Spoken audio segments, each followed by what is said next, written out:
Good morning, જય શ્રી શ્યામ. 9:10 કમ છે. ફટાફટ ઉઠી ગયા છીએ, રેડી થઈ ગયા છે. હવે બ્રેકફાસ્ટ તૈયારી કરવાની છે. ધનુને આજે કોલેજના એડમિશન માટે જવાનું છે, તો થોડી ઉતાવળ છે. આજે ફટાફટ કામ કરી લઈએ. ચલો જલ્દી બ્રેકફાસ્ટ બનાવો.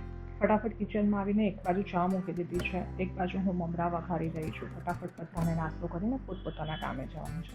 આજનો દિવસ એવો હતો કે બધાને આજે અર્લી મોર્નિંગ ફટાફટ બહાર જવું હતું. એટલે મને છે ને રોબોટની સ્પીડમાં કામ કરવા પડેલા હતા. હું છે ને જનરલી મારા બધા જ કામ જાતે કરું છું, કેમ કે હું છે ને ટાઈમ ટેબલની બહુ જ પાકી છું. મને બધા ટાઈમ પ્રમાણે કામ જોઈએ છે, એટલે મને છે ને કોઈના પર ડિપેન્ડ થવું ગમતું નથી.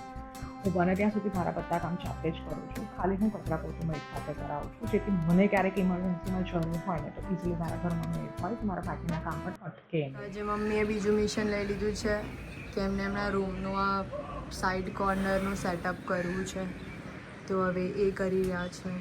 પરફ્યુમનું ને એ બધું તે બધું કર્યા પછી તમને બતાવીએ કેવું લાગે. બોલો, ગુડ ન્યૂઝ, સેકન્ડ બેબી પણ આવી ગયું જો. શાવર આવી મહેમાનના ત્યાં બીજા 2 મહેમાન આવી ગયા.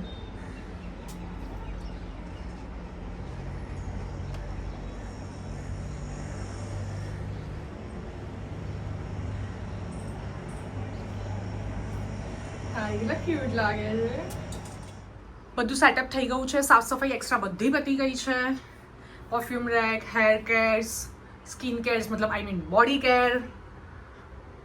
અહીંયા સ્કિન કેર અને મેકઅપનો સામાન બધો મિક્સ છે, મતલબ રૂટીન ડેઝમાં જે લિપ ગ્લોસ ને આ તે લાગતું હોય એના માટે છે. આવી રીતનું કંઈક સેટ કર્યું છે. ચલો હવે ફટાફટ રોટલી કરવા જઈએ. આજે રસોઈ બધી બાકી છે. રોટલી અને આજે છે ગવાર બટેકાનું શાક, જે ધનુને બિલકુલ નથી ભાવતું, એટલે મારે બટેકા અંદર એડ કરવા પડશે. ફટાફટ ટાઈમ થઈ ગયો છે, ફટાફટ રેડી કરી દઉં. રસોઈ કરીને મળીએ પછી આપણે પાછા. બાય. આજે 1:15 થઈ ગયા ને રોટલી હવે ચાલુ થાય છે. ચાલુ થઈ જનરલી મારે 12 સાડા 12 રોટલી પતી જાય છે, પણ આ ધનુના લીધે મારા હેલ્પ નહીં કરાઈ એણે મને. એક્સ્ટ્રા કામ મેં તો કીધા તક કરો અત્યારે. બેઠા બેઠા ખાલી લવારી કરી, મમ્મા આ શું છે, મમ્મા આ શું છે. મને તો પણ આજે બી એકચ્યુઅલી રોટલી એને કરવાની હતી. હો, ખાવી માર તો રોટલી આજ ખાવાની નથી. એટલે તું કરવા ના બેઠી. કેટલી સેલ્ફિશ ના છું. શું સેલ્ફિશ, હું મારી કરેલી તો ખાઈ બી લઉં પછી. હા તો હું બી ખાઈ લઈશ બેટા. હું એટલું ત્યાગ આપી દઈશ તારી રોટલી ખાવામાં. કાલે તો તારા ખાધી stomach ને નહીં. સમજાઈ દઈશ. કાલે તો ખાધી નહીં, કાલે તે ખાધી પહેલા લઈ નહીં. લીધી, પણ હું બેસું એ પહેલા તે તારી રોટલી લઈ લીધી. મારી રોટી તો સ્નૂપીએ ખાધી. એટલે જ તો બિચારો બસ. બોલી શકે એમ હતો નહીં, ના ના એટલે તું આનો દુરુપયોગ કરતી હતી. જરાય નહીં. મારા છોકરાને બિચારાને કેવું પંપાળીને ખવડાવી દેતી હતી, કેવું ખવડાવતી હતી. સારું જ તમે જે બનાવીને આપતા હતા એ જ ખવડાવતી હતી. રોટલી તું કરીને ખવડાવતી હા તો રોટલી તો શું આવે. એ રોટલી કેવી રીતે બનાવતી હતી ખબર છે? આમાં તેલ ચોપડીને પછી રોટલી શેકતી હતી. એ તો એક વે રોટલી એ સ્નૂપી નહોતી ખવડાવી, પછી મેં પૂછી લીધું હતું મારી મેડને કે આમાં એવું હોય. રોટલી કેવી રીતે બનાવવાની એ ખબર નથી, અને રોટલી બનાવવા બેસી ગયા હતા. બોલો, થોડી કન્ફ્યુઝન હતી. હે ભગવાન, કશું શીખી નહીં, બેનપણીઓ જોડતી હતી રહીને. બેનપણીઓને જ નહીં આવડતું. પૂછવા જવું પડશે અમારે એક બેનપણીઓને. ડાઇનિંગ ટેબલ રેડી થઈ ગયું છે, બેસીએ છીએ હવે લંચ કરવા માટે. ધનુબેન જો એમનું કાલનું સેવ ઉસળ પાછું પ્રિપેર કરી રહ્યા છે.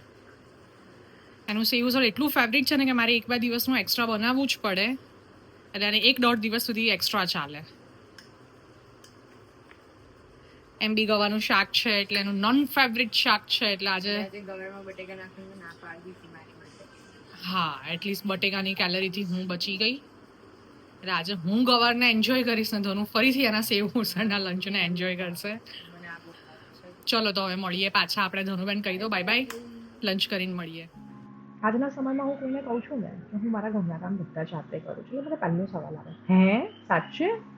અરે યાર મને નથી ગમતું, મેડ બીમાર પડી, રજા પાડી, પાછી કોઈને ગોતવા નીકળું છું. કે હું જનરલી 15 દિવસ બી જો મેડ ના આવે ને તો હું ગોતવા નથી નીકળતી.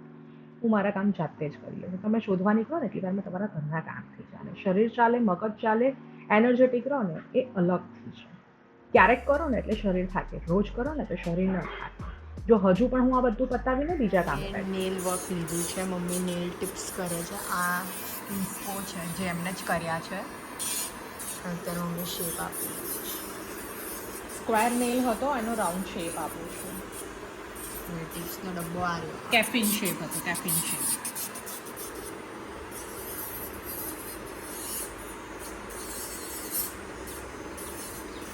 મારી પાસે છે ને કોઈ પણ નવું કામ શીખવાના છે ને એક્સક્યુઝીસ નથી હોતા. હું એવું બિલકુલ નથી માનતી કે કોઈ કામ શીખવાની કોઈ ઉંમર હોય છે.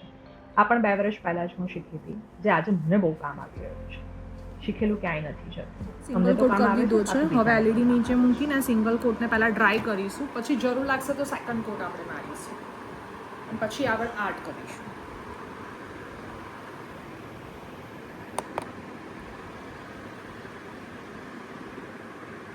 હું છે ને ભૂલી જવાય છું કે તારી પાસેથી એડવાઇસ ન લેવાય. ગાઈઝ હું આ માણસથી કંટાળી ગઈ છું. કોઈ મને લઈ જાઓ ત્યારે બહુ હેરાન કરે છે મને. આખો દિવસ કામ કરાય. લોકો લઈ તો જશે બેટા તને, પણ પાછી તરત જ અડધો કલાકમાં મૂકી પૂછવું છે, ઊભી જશો પાછી.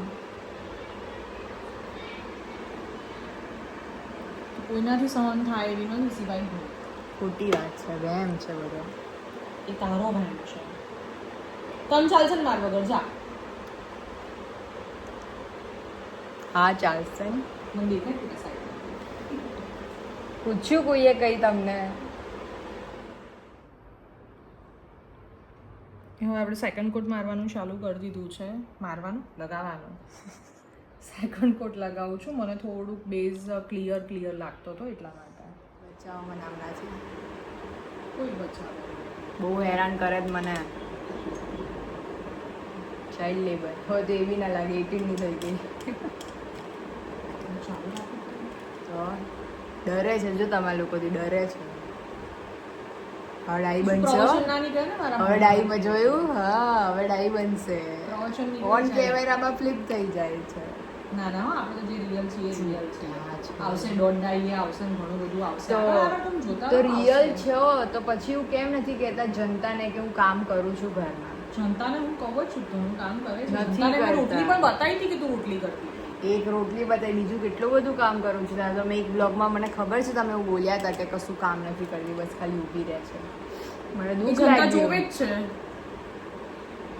ઓફ કેમેરાનું સ્ટ્રગલ મને ક્યારેક જાતે મહેનત કરવી આવી લાગે. મારા જોડે કામ કરાવે ને ત્યારે ખબર જ ના પડે. કરો જાતે મહેનત. ગાઈઝ કન્ફ્યુઝ છે ક્રોમ કરે કે ના કરે. કરને કોણ આવે છે? જો આવું હોય તો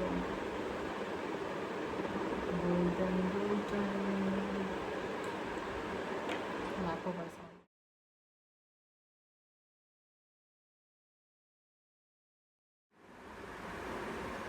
દોઢ કલાકની મહેનત પછી ધનુની જોડે લમણા ખાતા ખાલી એક હાથના નખ પૂરા થયા છે, હજુ એક હાથના બાકી રહ્યા છે. પણ જો આવી રીતનું કંઈક મેં કર્યું છે. કેવું લાગે છે એ કમેન્ટમાં કહેજો. આજે ફરીથી ફેસ પેકનો વારો છે. આ છે મુલેઠી પાવડર, આ છે દહીં. જો બી આ કોઈ મારો બનાવેલો માસ્ક નથી, આ મેં બી સોશિયલ મીડિયા ઉપર જોયેલો માસ્ક છે. હું લગાવી દઉં ને પછી તમે ફોલો કરજો કેવું રિઝલ્ટ આવ્યું. આપણી કોઈ ગેરંટી વોરંટી નહીં. હા, ખાલી ઘરનું અને ઘરનાનું ધ્યાન નથી રાખતી, હું મારું પણ એટલું જ ધ્યાન રાખું છું. ચલો હવે ફટાફટ ડિનરની તૈયારી કરી દઈએ. આજે પુલાવ અને વેજીટેબલ રાયતું છે ડિનરમાં. આ પુલાવ છે ને સૌથી ઇઝી રેસીપી છે. વિડીયોઝમાં દેખાય છે એવી રીતના બધા જ વેજીટેબલ્સને ચોપ કરીને બોઇલ કરીને મિક્સ કરી દેવાના છે. કેપ્સિકમ હું પાછળથી નાખું છું, મને થોડા ક્રન્ચી કેપ્સિકમ વધારે ભાવે છે એટલા માટે. જસ્ટ વેજીટેબલના માપનું મેં મીઠું નાખ્યું છે, કેમ કે ભાત ઓસાવતી વખતે મેં એમાં મીઠું ઓલરેડી નાખેલું છે. બસ ભાત નાખી દીધા છે અને બાકી મસાલામાં મેં પાઉંભાજીનો મસાલો નાખ્યો છે. બસ મીઠું અને પાઉંભાજીનો મસાલો. પણ આ પુલાવ તમે એક વખત ઘરે બનાવજો ને પછી મને કમેન્ટમાં કહેજો કે પુલાવ કેવો લાગ્યો. જ્યારે પણ એમ થાય ને કિચનમાંથી છુટ્ટી જોઈએ છે ત્યારે કેવા લાગે છે નેલ્સ? કમેન્ટ કરજો. હજુ એક જ હાથના રેડી થયા છે, બીજા હાથના કરવાનો ટાઈમ નથી મળ્યો. આમાં કંઈ વિચાર્યું નહીં કે મળ્યું નહીં મને. કાલે જોઈશ, ફરીથી કંઈક કરીશ. સીજો કેવા લાગે છે કમેન્ટ. વિડીયો લેવાનું સાવ ભૂલી ગઈ. આજે જમવામાં છે પુલાવ અને રાયતું. ધનુનું ફેવરિટ છે રાયતું અને પુલાવ. ધનુ કેવો બન્યો છે પુલાવ? પ્લેટ સફાસટ કરી ગઈ છે. બીજો લઈશ ને? જો આ છે પુલાવ અને આ મિક્સ છે વેજીટેબલ રાયતું. ચલો તો જમીન મળીએ ધનુબેન, હે ને? Bye bye. રેડી થઈ ગયા, આટો મારવા જઈએ છીએ. આજે લિફ્ટ બહુ બિઝી હતી એટલે આજે સ્ટેન્ડ ડાઉન કરું છું. થયું આજ ચલો લિફ્ટની જગ્યાએ હું સીડી બતાવું તમને. બીજા બધા માટે સાવ સામાન્ય વાત છે પણ મારી માટે આ પ્રાઉડ મુમેન્ટ છે. દરરોજ પહેલી વખત રોડ ઉપર ડબલ સવારીમાં એક્ટિવા ચલાવ્યું, કેવો રહ્યો એક્સપિરિયન્સ સારો? બહુ જ મસ્ત. એવી નીચે ગળતી BS પછી રિવરફ્રન્ટ. બીએસ થી રિવરફ્રન્ટ, અડધો પોણો રિવરફ્રન્ટે જાતે ચલાવ્યું અને બીએસ એટલે સખત ટ્રાફિકમાં એકલા ચલાવ્યું. વાહ વાહ વાહ ધનુબેન, એ બી નીચે પગ મૂક્યા વગર. જે વિમેન્સ માટે મોસ્ટ ઇમ્પોર્ટન્ટ વસ્તુ છે કે પગ ઘસ્યા વગર ચલાવ્યું, હે ને ધનુ? અને એ બી હેવીએસ્ટ માણસને લઈને. એમ કરીને પપ્પાને હેવીએસ્ટ કહી દીધા તે. મજા આવી. કઈ નહીં, આ તો ધનુ આઈસ્ક્રીમ પાર્ટી કરશે, હે ને? ધનુ તરફથી બધાને આઈસ્ક્રીમ. મારા તો પૈસા તો પપ્પાના જવાના છે. બસ ધનુબેનને એક્ટિવા આવડી ગયું ને એ માનમાં આજે આઈસ્ક્રીમ પાર્ટી ચાલે છે. ધનુ, પાર્ટી તારા તરફથી છે? હા, મારા તરફથી જ કહેવાય. હવે પપ્પાના પૈસા એ મારા પૈસા, મારા પૈસા એ તમારા લોકો.